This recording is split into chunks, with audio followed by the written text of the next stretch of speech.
BP వచ్చి ట్యాబ్లెట్లు వాడేవారు. ఆ కంట్రోల్ ఎప్పుడు బీపీని ఉంచుకోవటానికి బీట్రూట్ అద్భుతంగా పనికొస్తుంది.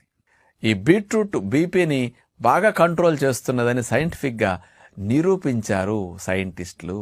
2011 సంవత్సరంలో కరోలిన్స్కా ఇన్స్టిట్యూట్, స్వీడన్ ఈ దేశం వారు బీట్రూట్ మీద చేసి ఏం చెప్పారంటే, బీట్రూట్లో నైట్రేట్స్ ఎక్కువ ఉంటాయంట.